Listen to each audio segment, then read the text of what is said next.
दोस्तों, हम उस वक्त तक हारते नहीं हैं जब तक कि हम खुद हार नहीं मान लेते हैं। कहते हैं कि अपनी सर्वाइवल के लिए पूरी ताकत लगाने वाला इंसान कभी हारता नहीं है। जब हम अपनी जिंदगी को जीने की जद्दोजहद में आखिरी लड़ाई लड़ते हैं, वहीं से कामयाबी का सुराग निकलता है।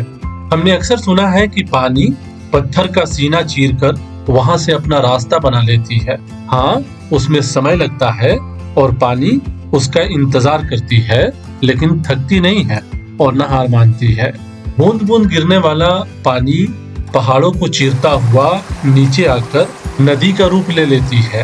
कहते हैं लगातार की गई कोशिश इंसान को कामयाबी की मंजिल पर पहुंचा कर दम लेती है। वो कहानी तो आपने सुनी ही होगी, दो मेढकों की कहानी। एक जंगल में दो मेढक जिगरी दोस्त थे। पूरे जंगल में उछल कूद किया करते थे। उनमें एक मोटा मेढक था और एक पतला। एक दिन दोनों खेलते कूदते जंगल से बाहर निकल गए। बाहर जब खेतों में पहुंचे तो क्या देखते हैं कि एक खेत में एक आदमी अपनी गाय से दूध निकाल रहा है। ये नजारा उन्होंने कभी नहीं देखा था। थोड़ी देर रुककर दोनों दोस्त देखने लगे कि ये सफेद पदार्थ है क्या। वो हैरान होकर सफेद दूध को देखने लगे।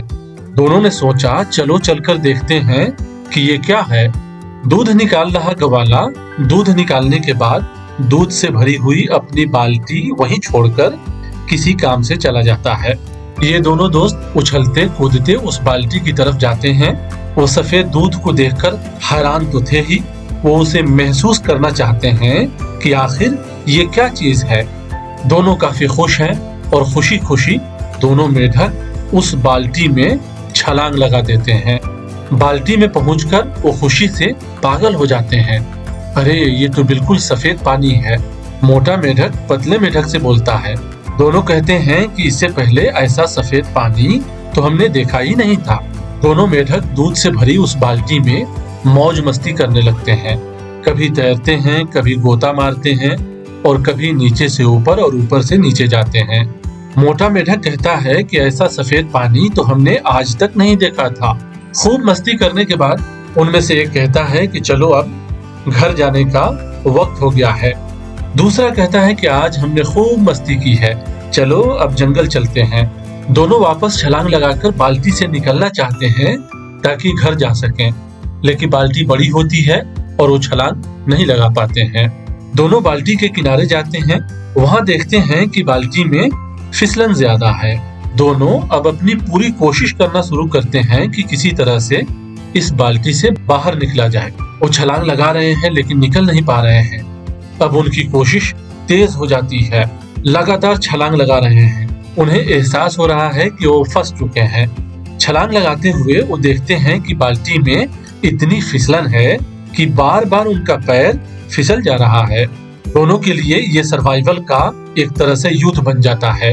वो लगातार छलांग लगा रहे हैं लेकिन नतीजा कुछ भी नहीं निकल रहा है। अब मोटा मेढक कहता है कि हम पूरी कोशिश कर रहे हैं यहाँ से निकलने की, लेकिन निकल नहीं पा रहे हैं। इस बाल्टी में फिसलन ज्यादा है, हम नहीं निकल पाएंगे। तो ऐसा करते हैं कि हम तैरते रहते हैं। तैरते रहेंगे तो कोई ना कोई हमें आकर यहाँ से निकाल देगा। पतला वाला मेढक उसकी बात मान लेता है और दोनों लगातार तैरते रहते हैं। कई घंटे तैरते हुए गुजरता है। अब मोटा मेढक थक चुका है। वो कहता है कि पैर उठाना मुश्किल हो रहा है, अब मैं पैर नहीं चला पाऊंगा। पतला मेढक कहता है, नहीं, ऐसा नहीं करना है। तू पैर नहीं चलाएगा तो डूब जाएगा। कुछ देर में सांसें रुक जाएगी और तू मर जाएगा। मरना नहीं है, तू पैर चलाता रह। मोटा मेढक उसकी बात मान लेता है और जिंदगी का आखिरी संघर्ष करने लगता है। उसकी सांसें फूलने लगती है, पैर उठना बंद होने लगता है। मोटा मेढक को लगता है कि उसकी जिंदगी का ये आखिरी दिन है। मोटा मेढक कहता है कि अब मैं और मेहनत नहीं कर सकता और पैर नहीं चला सकता। मोटा मेढक डूबने लगता है और पतला मेढक के सामने मोटा मेढक की मौत हो जाती है। ये नजारा देखकर पतला मेढक बेचैन हो जाता है। पतला मेढक अब अपनी सर्वाइवल की वो लड़ाई लड़ता है जिसकी मिसाल मिलनी मुश्किल है। पतला मेढक अपने बचाव की पूरी रणनीति पर काम करता है।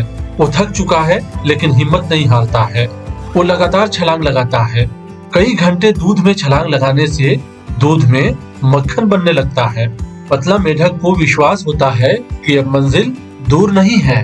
वो अपनी पूरी ताकत के साथ छलांग लगा रहा होता है। उसे कोई होश नहीं है, बस वो मरना नहीं चाहता है और हर कीमत पर बाल्टी से निकलने का संघर्ष जारी रखता है। और आखिरकार थोड़ी देर के बाद वो छलांग मारता है, उसकी पैर बाल्टी से लगती है और वो बाहर आ जाता है। बाहर आने के बाद उसे कुछ होश नहीं रहता है कि आज उसके साथ क्या हो गया। उसका सबसे खास दोस्त उसके सामने मर गया। पतला मेढक सोचता है कि थोड़ी देर और वो पैर चलाता तो जिंदा होता और बाहर होता, लेकिन उसने हार मान ली। पतला मेढक बाहर निकलता है और जंगल चला जाता है।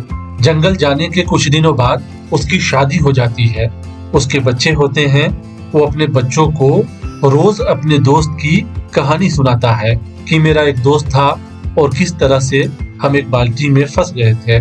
उसने हार मान ली और डूबकर मर गया। अगर हार नहीं मानता तो आज वो हमारे बीच होता।